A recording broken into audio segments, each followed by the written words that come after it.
दोपहर की नर्म धूप में खेतों के किनारे वाला छोटा सा जंगल अपनी ही रफ्तार से सांस ले रहा था। हवा में गेहूं की बालियों की खुशबू और पास के तालाब की नमी मिली हुई थी। और उसी तालाब के पास झाड़ियों के बीच एक पुराना सा मड़ैया था, जहां मुर्गी अपने नन्हे नन्हे चूजों के साथ रहती थी।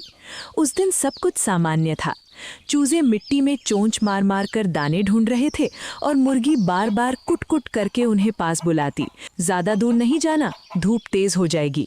लेकिन अचानक दूर से ठक ठक ठक जैसी आवाज आई, जैसे कोई लकड़ी से लकड़ी पर तेजी से चोट कर रहा हो। चूजे उछल पड़े। एक बोला, अम्मा ये कौन है?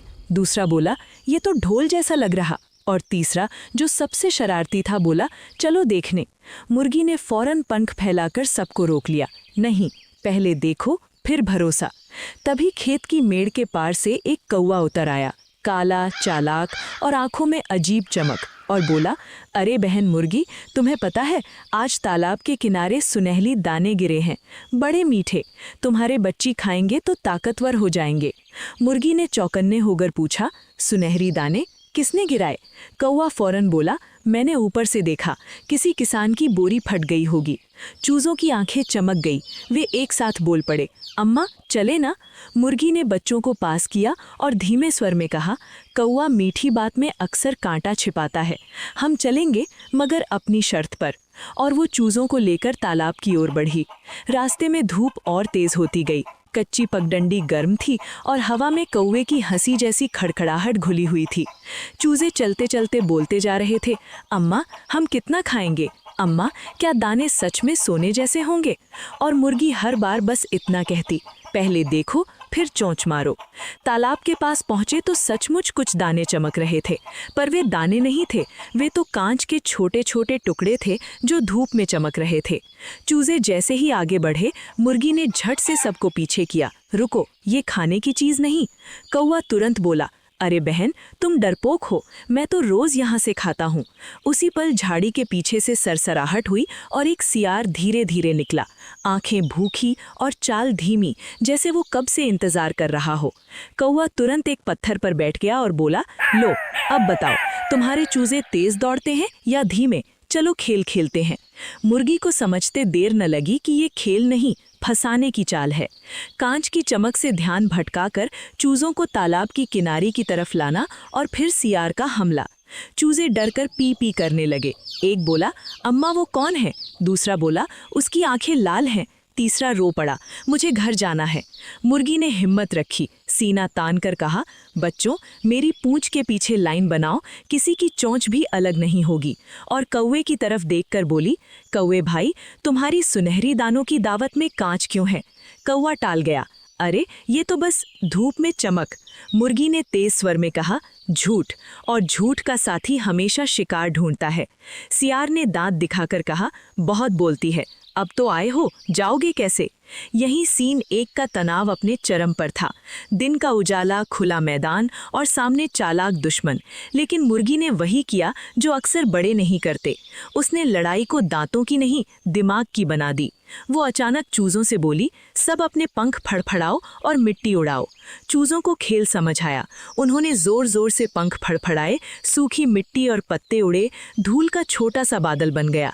सियार की आंखें झपकने लगी। धूल के बीच मुर्गी ने बच्चों को एकदम तालाब के बजाय खुरदुरी झाड़ियों की ओर मोड़ा, जहां सियार का तेज दौड़ना मुश्किल था।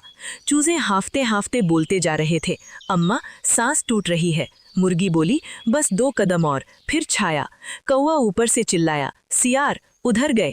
सियार धूल से झुंझलाकर गुर्राया और झाड़ियों में घुसने लगा, मगर कांटों से उसके पैर अटकने लगे। तभी खेत से बकरा दौड़ता आया। उसके गले की घंटी छन छन कर रही थी। वो जोर से बोला, कौन परेशान कर रहा है बच्चों को? मुर्गी ने जल्दी से कहा, बकरा भाई ये कौवा और सियार मिलकर मेरे चूजों को फंसा रहे हैं। बकरा गरजा, अरे दिन दहाड़े। सियार पलटा, मैं तो बस क्या, भूख के नाम पर चोरी? कौवे तुम खबर फैलाते हो या फितना? कौवा झल्लाया, मैंने क्या किया? मुर्गी ने कहा, तुमने झूठ बोलकर बच्चों को खतरे की ओर बुलाया। कौवा बोला, झूठ? सब तो करते हैं। मुर्गी ने तीखे स्वर में कहा, सब नहीं करते, और जो करते हैं उन्हें रोकना भी जरूरी है। तभी तालाब के पास रहने वाला कछुआ इस कहानी में अब वो गवाह की तरह आया।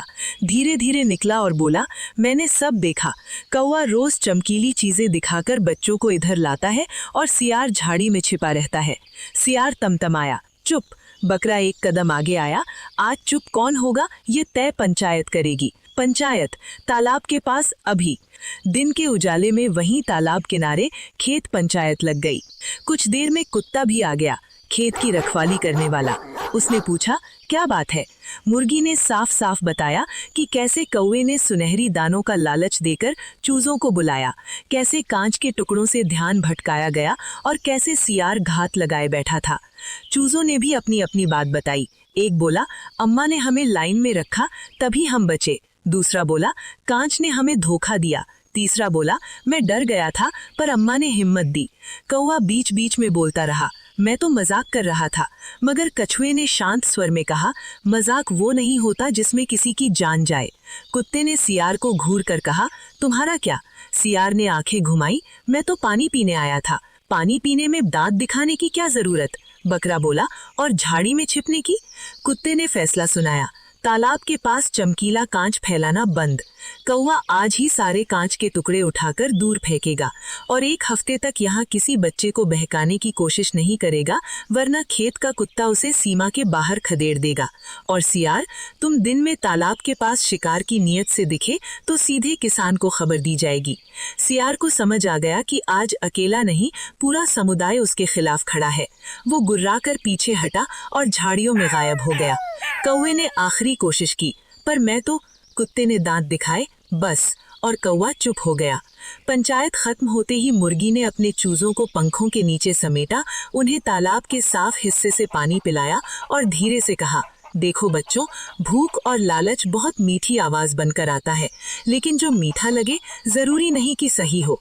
एक चूजे ने मासूमियत से पूछा, अम्मा, क्या हम कभी किसी की बात न माने? मुर्गी ने प्यार से जवाब दिया, मानो, मगर आंखें खोलकर। जो तुम्हें अकेला करे, जल्दी कराए और डराए, वो दोस्त नहीं। आज इन बच्चों ने सीख लिया कि रोशनी में भी धोखा हो सकता है। कछुए ने कहा, और ये भी कि धीमी समझ तेज खतरे से बचा लेती है। बकरा हंसकर बोला, और हमारी मुर्गी बहन तो साहसी निकली। चूजे खुश होकर बोले, अम्मा बहादुर, अम्मा बहादुर। मुर्गी ने अंत में सबको देखकर कहा, बहादुरी सिर्फ लड़ना नहीं, बच्चों को बचाकर सही दिशा में ले जाना भी है। और जब वे वापस अपने मड़ैया की ओर लौटे तो रास्ते में धूप वैसी ही थी, पर जंगल का भरोसा बदल चुका था। अब चूजे चमक देखकर नहीं भागते थे, पहले अम्मा की आंख देखते, फिर कदम रखते। इस कहानी का सबक यही है कि लालच अक्सर सुनहरी दाने बनकर आता है, मगर असली सुरक्षा समझ, एकता और सही समय पर आवाज उठाने में है। जब कोई कमजोर को फंसाने की कोशिश करे तो अकेला डरने के बजाय मिलकर सच बोलो, क्योंकि दिन का उजाला भी तभी सुरक्षित है जब दिल का उजाला साथ हो।